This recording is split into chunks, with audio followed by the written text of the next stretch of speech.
Let me just welcome everybody to this week's Future Trends Forum. I'm Brian Alexander. I'm your Chief Cat Herder, MC, and discussant today. I'm very glad to see and hear and read all of you. Just to let you know that the Future Trends Forum comes out of the Future Trends in Technology and Education report. That's my monthly environmental scan and trend analysis report. It's been going on for a few years, so we've had a chance to examine an awful lot of trends over time. So if you'd like to learn more, you can ping me here, or you can take a look at ftte.us. I want to thank a couple of people, organizations, for making this possible. First, I'd like to thank NYSERNet from New York State. They've been generously supporting the FTTE report, and we're very grateful for that. Next, we'd also like to thank Shindig. Shindig has been supporting us in two very generous ways. One is they're making the technology that we're right now using possible, which is great. And then second, by providing so many wonderful people who've been doing just terrific work in making this all happen, answering questions and doing great support. So again, thank you, Shindig. Now, this week's guest is Professor Curtis Bonk. Professor Curtis Bonk is at Instructional Systems Technology, Indiana University. He teaches there at the School for Informatics. He's the president of CourseShare. He's also a speaker. He's also an author of multiple books. I just want to bring in two right now, which are about, one is about open education. This one is about and uses open education and its principles of making. Curtis, or Curt, is a terrific fellow, and I'm really looking forward to our conversation today. Zach, if you could bring Professor Bonk up on stage. Now, one thing to think about, and welcome back. Everybody, thanks for having me. There are a couple of things about the interface that you're looking at, just to remind you. The main page has two levels, where Curt and I are right now is the stage. This is where presenters are. And as we go on during this hour, we will bring up some of you to take the stage and speak to everybody. On the bottom half is the participants swarm, I think of it, where we have many, many people who can interact. If you take a look, you'll see many faces and feeds. Those are video feeds or pictures of individual participants. And you can connect with them as you go. I'll be doing some of that connection during this hour. Now, if you'd like to give feedback, if you'd like to contribute to the conversation, there are 4 different ways. One is we'll be able to bring you up on stage, so if your mic is ready and your camera is on, you can speak to us. Another way, if you look at the very bottom right of the screen, there are 2 bright orange buttons. One is a circle with the word raise and a hand on it. You click that, that tells us that you'd like to come up on stage. So click that if you're ready to speak and if you'd like to contribute. If you don't want to, either because you're shy or because you don't have a mic and camera or whatever, that's fine. You have 2 other ways you can contribute right here. One is in the chat box. So again, if you haven't used the Shindig before, mouse over your individual icon, and you'll see 4 options that you can click on. One of them is I am chat. And if you click there, you can add chat. A chat box will pop up, and you can add chat to our conversation. You can talk to everybody in my room, or you can also ping individuals as we go. Another way is if you're on Twitter, you can add any tweet. And the best way to do that is by using the hashtag FTTE. You just put in the chat box. And we'll be scanning Twitter during the next hour. So we'd love to hear from you as we go. But in the meantime, let's start off by talking with Curt. Once again, welcome to the Future Trends Forum. I'm so glad you got to be here. I know you've been traveling like mad. So let me ask you first, if I could, why don't you say a few words about the state of open education in 2016? How do things look? You know, I just got back from New Zealand, and 14 years ago I was in New Zealand on national TV, my first time ever. And they gave me 3 questions. Mr. Bean got me off the plane, a guy who looked like Mr. Bean, and they gave me 3 questions to give me 2 hours prep. And then we came on live after waiting. And the first thing he asked me after introducing me on national TV, Channel 1 New Zealand, was, what was the state of e-learning? And it wasn't one of the 3 questions. And I babbled on and on and on.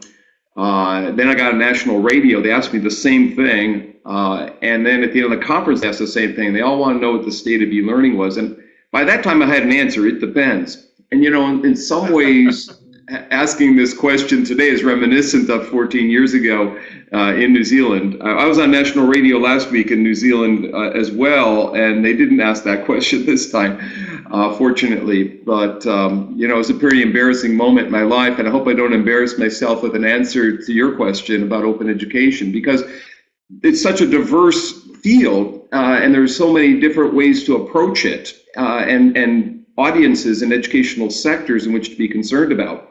Yesterday there was a big report about blended and online learning in K-12 showing the problems thereof and the kids not completing it. And then today we get an article in the Chronicle of Higher Education on online badges helping refugees prove their academic achievements. We see both sides of the coin constantly in this field. And so you can take either side. You can take the side that, it's not as good as, and I'm a product of distance learning and television-based learning. I was a board accountant or CPA, and I got into grad school from taking correspondence courses from UW-Madison and TV courses, and then I helped create them. I know my courses would have probably been better face-to-face, but the only option I had was a television and correspondence because I was working full-time. And so I think a lot of people are stuck in the same boat today, taking open education courseware, self-paced courses from MIT or from Harvard or wherever around the world, from the Open U in the UK, Seoul National in Korea, wherever. Syrian refugees taking courses from a university in Germany, offering courses from MIT and Harvard and other places are trying to get people ramped up and credentialed because they can't get access to education in a new country for a year, but they can get access to open education. And so I think that's one thing we need to look at is what are the opportunities that people are provided with that they didn't have previously. And that's what I'm looking at. I'm looking at, in effect, people who are initially starting informally, dipping their toes in the water, using OpenCourseWare and OpenEd, and then maybe enrolling in something more formal, whether it's a credential or a micro-credential or something more complete. And so I'm looking at the motivational side of things, including the book you held up earlier, the free book, gets at the motivational side of things. And so I think there's a number of ways to look at this. We can look at the psychology behind open education. We look at intrinsic motivation, for instance. We can look at the instructional design side of open education and how we can improve that, or what we can learn from what we've done so far.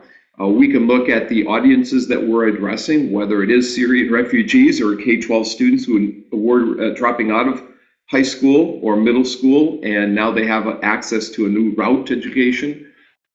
We can look at global perspective taking using open education, getting people to become more aware of cultural differences, which is vitally important in today's society, as we're all aware of today. And we can look at professional development. Oregon State and Stanford have banded together to do professional development of teachers.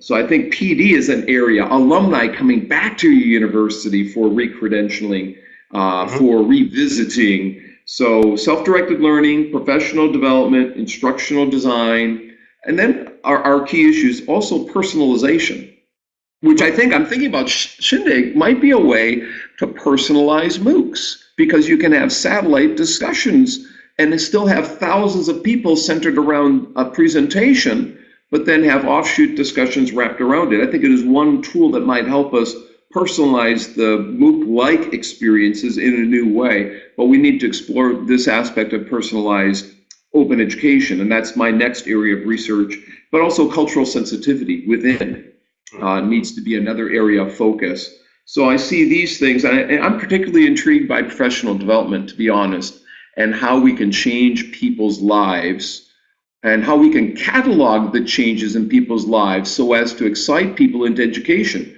We do a poor job, I think, of creating case stories. You had my World is Open book up earlier. Have a MOOCs book as well recently, and we try to get some stories of what's going on, like Chuck Severance at Michigan traveling the world with his MOOC. So I think PD and personalization and getting at case success, life change, need to be areas of focus, no matter where you are and what age level. Well, let me ask, folks, which one Which avenue should we proceed down first? Should we discuss the design issue, the motivations issue, the international aspect, professional development, personalization? Which one would you like? You just pop that into the chat box and give us your vote. So again, that would be the personalization side, the motivation side, design, global perspectives, and professional development. What do you think? We could throw training in there as well, instructor training. Lisa Stepanovich suggests design. Give people a minute more to say. Put it here too. I don't see the listing, so I'll go with whatever you have come up with. But that's great. I'm sure everyone today is in the midst of reflecting on their own personal learning using open education and informal education resources. Learning's wrapped around us all today, no matter where you are. We're in the learning century. We're in a century that at some point they'll relabel it the learning century. Love that idea. Maybe by 2060. We've got two votes for personalization, 2 for design, 1 for professional development.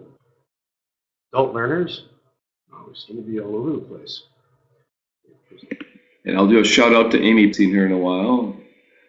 I know there's some other folks in here today that are attending that I know.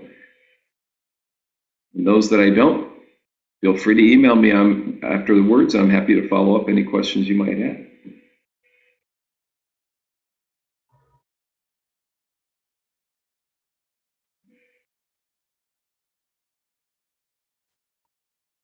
Well, let's see.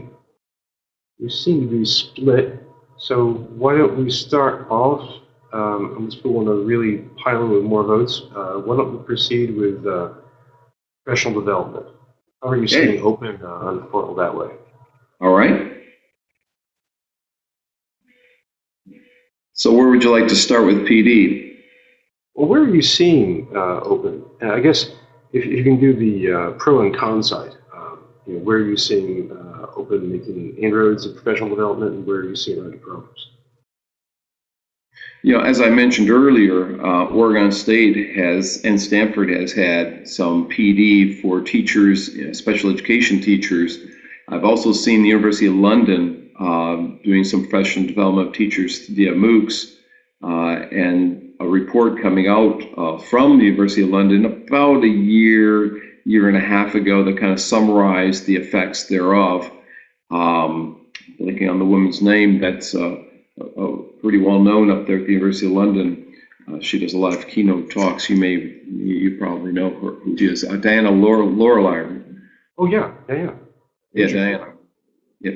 I've got that report she sent me, and if someone would like to read what's going on there in a large-scale professional development forum.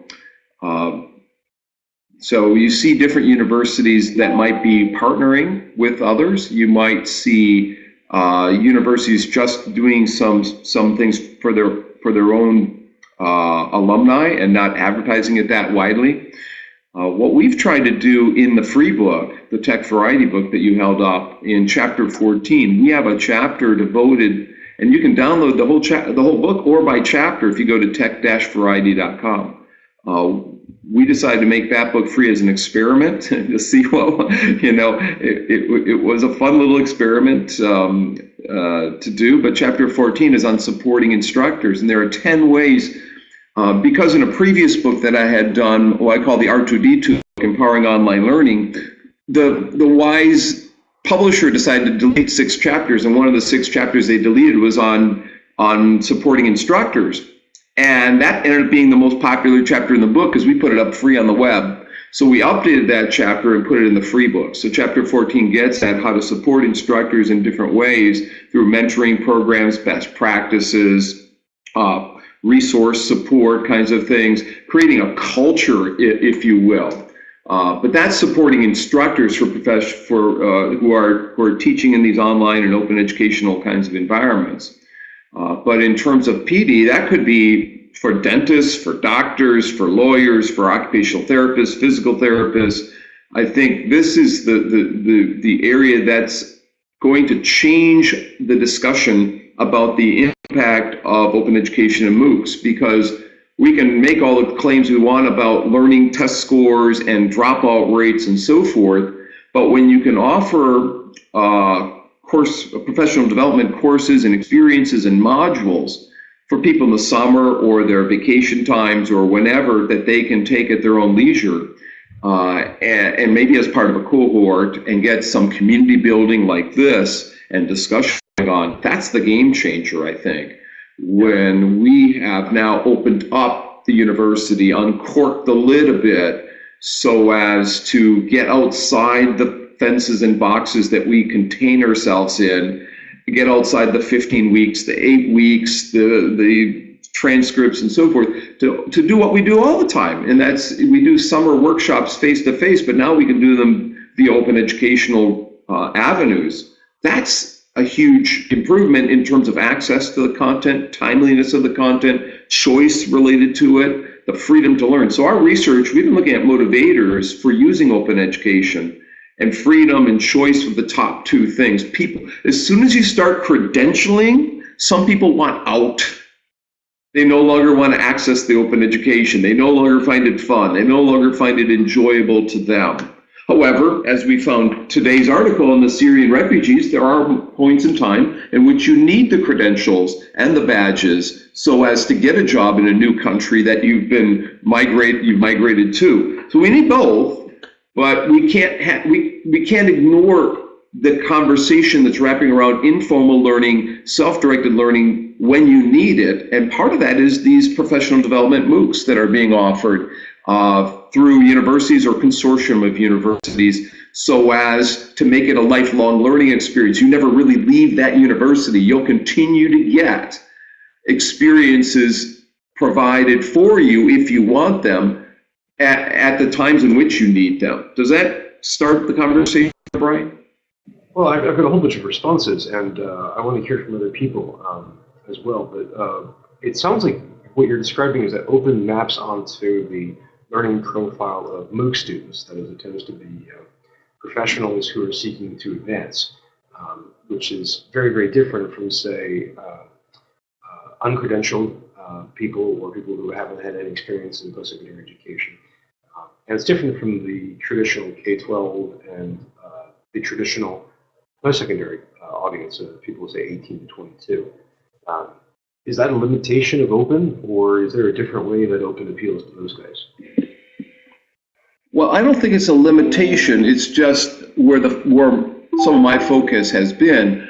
I think you're right in that people who are not credentialed, in fact, I think in some of our initial research looking at online learning and open education about 7-8 years ago, a lot of the people, for instance, we were actually researching Wikibooks. I don't know if you've heard of that, but a lot of the people who were involved in that didn't have degrees. People monitoring Wikipedia didn't have a high school degree even. They were high school students at home. So, in these early days of open education, I think we don't have a real accurate sense of the numbers. We can survey a population, but this is changing. I mean, in the early days of online education in 2000, I did a survey. Mostly men with tenure were teaching online. 5 years later, there were more women than men without tenure, actually. So these are any numbers you put out there. There's numbers yesterday from your Cable Greenhead, and there was an article in the Journal about 75% of people aren't aware of open educational faculty and trying to get that changed.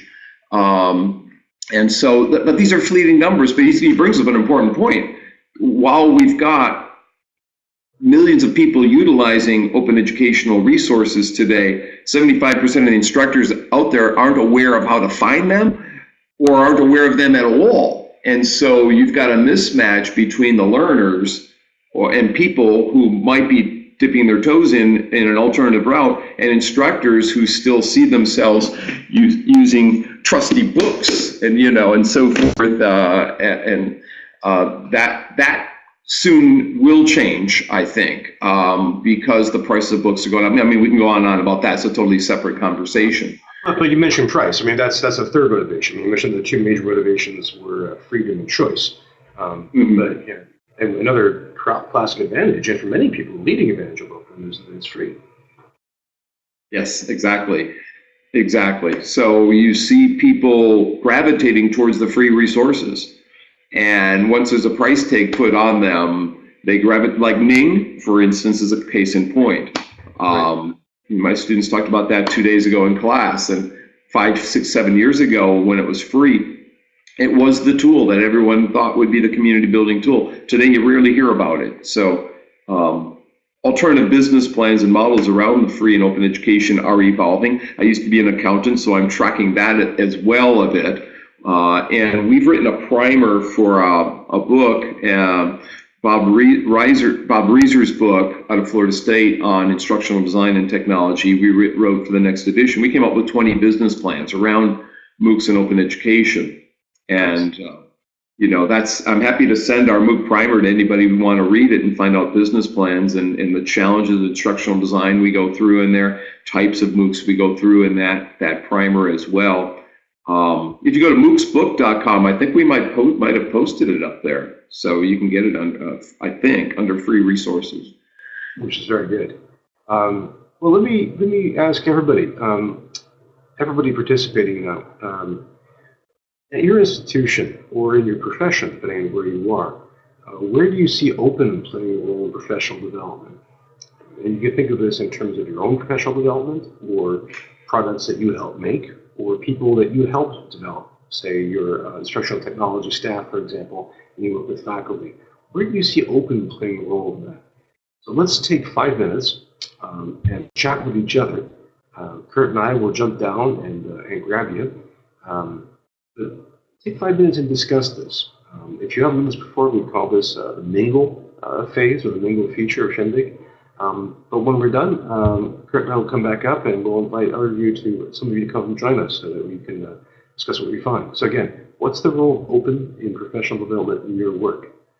Zach, if you can bring us down so we can mingle. Okay, well, let's get back together, everybody. It's a real pleasure, as always, to see all the different icons swirling back and forth, people connecting, reconnecting, and conversing. So if I could, I'd like to ask Patrice if she could come up and say a couple words about open and professional development, what she's seeing at Cornell. Zach, can you holler up on stage?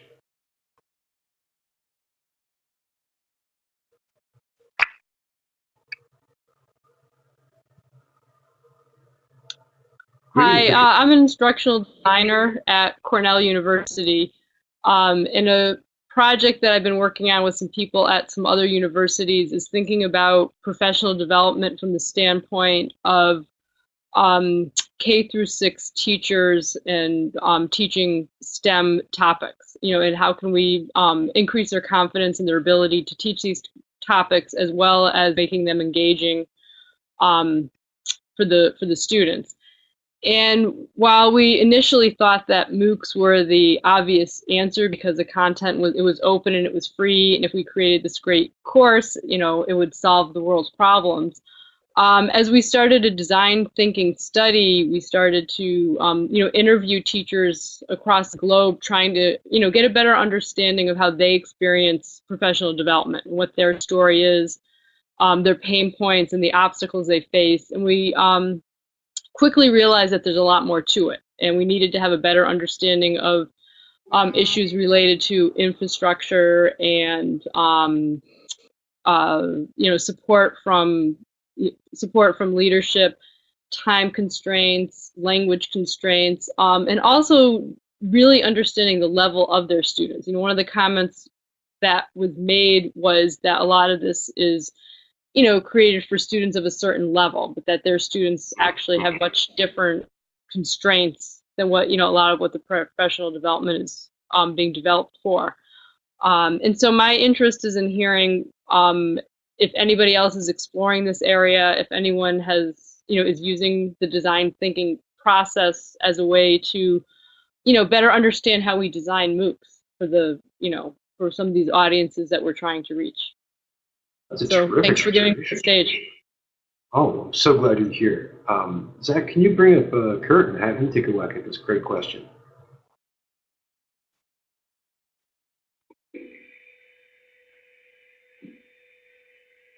Hey, Patricia, am I pronouncing that right? Yes. Okay. And you're from where again? Cornell University in Ithaca, New York. Right. Yeah, Cornell. This is a question with many layers embedded in it, because you're asking about the infrastructure that should be put in place here, the supports that you're not just addressing one school. When you offer a MOOC, you're addressing tens or hundreds of schools probably, and teachers, thousands of them. I designed a framework in a project called the Ticket Project here in Indiana, and it got published about a decade ago, and I'm happy to send it to you about the support structures that could be put in place. And it took us about 5 years to come up with that framework that includes things that you address here: the support time, the instructor confidence, and the engagement side as well. I mean, you tap into a number of things here, and we created mini cohorts. And can you create within, I don't know what MOOC platform you're using, using Coursera, I assume, or EDX, or what? Cornell is on edX. edX. There's a tool that came out of Stanford called NovoEd, out of the Stanford Venture Lab. And there's a chapter from Paul Kim in I have a couple of MOOCs things that I've done recently, this MOOCs book and the MOOCs Open Ed. And Paul Kim has a chapter in this edited book that Dr. Tom Reeves of Georgia, Tom Reynolds, and Mimi Lee and I did. And I'll send it to you. He talks about creating an ecology of learning. And he used the Stanford Venture Lab tool, which is now NovoEd. And it has special tools for collaboration and teaming and project-based learning and things of that nature. And so it might be worth it, even though technology shouldn't win the day, pedagogy should win the day over technology, but it's always a marriage between nature and nurture being pedagogy, nature being the technologies that we have around us. Even though you might stay with EDX or whatever systems you have, you might get some ideas from his piece about how he was able to create these mini communities that supported one another, even when the instructional side of things, the curriculum, was lacking. The students supported one another to fill in the gaps, if you will, and provide that and boost the confidence level of each other in a way. And Paul Kim is at Stanford, as I may have mentioned, in the School of Education, and he's probably, I call him the second coming of Seymour Papert. Have you heard of Papert's work with Lego, Logo, and constructionism and all that kind of stuff back in the 80s and 90s? Paul is similar in terms of his vision and his being able to implement his ideas. He created the Pocket Project, getting a teacher in your pocket for migrant worker kids around the world, literacy training for folks. He's done all sorts of fascinating things. So he's talking about in his chapter how higher education is being transformed, and he gives an example of, he created a course called Designing a New Learning Environment that had 20,000 people take the course. And so he had to get his own medicine, had to take his own pill. He's talking about designing a new learning environment. He had to design a whole new learning environment. So I think there might be components of that chapter that you might be able to embed. But in our ticket program, we always started, I hate to say it, but with something simple people could do with technology and not with pedagogy or psychology. I'm an educational psychologist, so I hate saying that. But when you start with giving people this overarching framework of what you're attempting to do, they walk away. But what these teachers want to see is something that works, and that's low risk, low cost, low time. And so in the Tech Variety book, we have 100 ideas that are detailed by a degree of time, risk, and cost. So if you download the book at techvariety.com, you'll see a chart at the beginning and at the end that details, especially the ending chart, chapter 15 maybe, that details each of the 100 ideas. We have a whole chapter on engagement. So And there are 10 activities on engagement listed in the book on how to build learner, instructor, learner content, learner self-interaction. So it can't just come from the instructor in a MOOC, or you will die. And so utilizing peer resources like Paul Kim did in his MOOC on designing a new learning environment is important, but also learner system interaction, learner self-interaction, which I wrote about 20 years ago.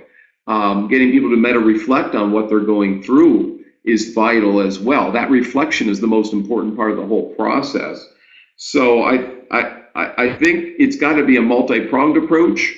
It's got to be systemic in nature and somewhat visionary to be successful in doing MOOCs for professional development teachers, or it's going to be a one-off situation and they walk away with something minor, not something major. So the framework in the ticket project I can send you, you might take that as a, as a starting point, if you will, or at least something to look at and create your own. Take a look at Paul's chapter as well between the two things. And then we've got a chapter in the book from people at the University of Houston who had students design MOOCs and learn about their instructional design students, instructional technology students, helped create the MOOC and then reflected on instructional design process along the way. So you might have doctoral or master's students, that people who are just interested in instructional design who might help out within your MOOC and get some